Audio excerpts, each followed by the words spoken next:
నేను మళ్ళీ చెప్తున్నాను. ఈ పేరు గుర్తుంచుకోండి. గాదె సాయి కృష్ణ. ఆంధ్రప్రదేశ్ చరిత్రలో చాలా కాలం పాటు ఉండేటువంటి పేరిది. ఎందుకంటే ఒక వ్యక్తిని పోలీసులు తీసుకెళ్ళి నిర్బంధించి ఆ తర్వాత హత్య చేశారు అనేటువంటి ఆరోపణలు వస్తున్నటువంటి కేసు. మనం చాలా కేసులు వింటుకుంటాం. రిజర్వేషన్ల దగ్గర నుంచి అదేవిధంగా గొడవల వరకు, హత్యల వరకు చాలా కేసులను గుర్తుంచుకుంటాం. లీగల్ ఫెటర్నిటీ కూడా కొన్ని కేసులను చాలా జాగ్రత్తగా ఫాలో అవుతుంది. ఇది కూడా అలాంటి కేసే. ఎందుకంటే ఒక వ్యక్తిని అక్రమంగా నిర్బంధించి హత్య చేశారనేటువంటిది రాబోయేటువంటి రోజుల్లో చట్టంలో అదేవిధంగా న్యాయ వ్యవస్థలో కీలకమైనటువంటి మార్పులు తీసుకొచ్చేటువంటి అవకాశం ఉంది. అందుకే ఈ కేసుకు చాలా ప్రాధాన్యత ఉంది. గాదె సాయి కృష్ణ మే 9న పోలీసులు తీసుకెళ్లారు అనేటువంటిది ఆయన తల్లి విజయలక్ష్మి చేస్తున్నటువంటి ఆరోపణ. దాదాపు 40 రోజుల తర్వాత ఎఫ్ఐఆర్ నమోదైంది. ఎఫ్ఐఆర్లో నిందితుడు సిఐ నాగరాజుగా ఉన్నారు. 4 సెక్షన్లు నమోదయ్యాయి. ఇందులో ప్రధానమైనటువంటి సెక్షన్ మొదటిది 127(4). దాదాపు 5 ఏళ్ల కారాగార శిక్ష పడేటువంటి అవకాశం ఉంది. సో ఈ సెక్షన్ అనేటువంటిది చాలా ఇంపార్టెంట్గా మనం చూడాలి.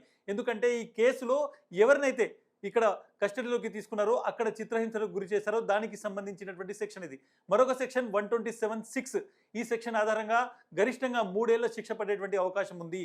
సో ఎవరినైతే అక్రమంగా నిర్బంధించి ఆ తర్వాత వాళ్ళపై చిత్రహింసలు పెట్టినందుకు ఈ సెక్షన్ పెడతారు. ఈ 2 సెక్షన్లు, ఒకటి 127(4) అదేవిధంగా ఇంకొకటి 127(6). ఇవి రెండింటి సెక్షన్స్ని చాలా కీలకంగా మనం చూడాల్సి ఉంటుంది. మళ్ళీ చెప్తున్నాను, ఈ 2 సెక్షన్లకు సంబంధించి ఒకటి 127(4) దాదాపు 5 ఏళ్ల శిక్ష పడేటువంటి అవకాశం ఉంది. అక్రమంగా నిర్బంధించి చిత్రహింసలకు పెట్టిన కేసుకు సంబంధించినటువంటి సెక్షన్ ఇది. అదేవిధంగా 127(6) గరిష్టంగా 3 ఏళ్ల శిక్ష పడేటువంటి అవకాశం మనకు కనిపిస్తుంది.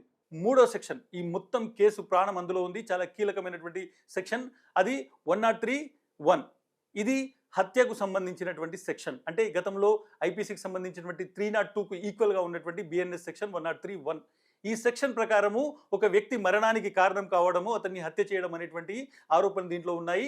ఇది రుజువైతే యావజ్జీవ కారాగార శిక్షతో పాటు ఉరి శిక్ష పడేటువంటి అవకాశం కూడా ఉంది. సో ఈ సెక్షన్లో మనం చూడొచ్చు, చాలా స్పష్టంగా 103(1) సెక్షన్ అనేటువంటిది పెట్టారు. ఈ సెక్షన్ ఎప్పుడు పెడతారు? ఒక మనిషిని చనిపోయాడు అనేటువంటి అనుమానం ఉన్నప్పుడు, ఒక మనిషిని చంపేశారు అనేటువంటి అనుమానం ఉన్నప్పుడు, ఒక మనిషిని హత్య చేశారు అనేటువంటి అనుమానం ఉన్నప్పుడు మాత్రమే 103(1) పెడతాడు. ఇక్కడ మిస్సింగ్ కేసు లేదు. హత్య కేసు నమోదైంది అంటే గాదె సాయి కృష్ణను చంపేశారు అనేటువంటి అనుమానం ఇప్పుడు పోలీసులకు కూడా ఉంది. అందుకే ఎఫ్ఐఆర్లో 103(1) సెక్షన్ అనేటువంటిది పెట్టారు. ఇన్ని రోజుల నుంచి గాదె సాయి కృష్ణ తల్లి విజయలక్ష్మి వాళ్ళ మామయ్యలు చెప్తున్నటువంటి విషయము ఇప్పుడు పోలీసులు కూడా కొంతవరకు అర్థం చేసుకుంటున్నారు. పోలీసులు కూడా ఈ సెక్షన్ల కింద కేసు నమోదు చేశారు.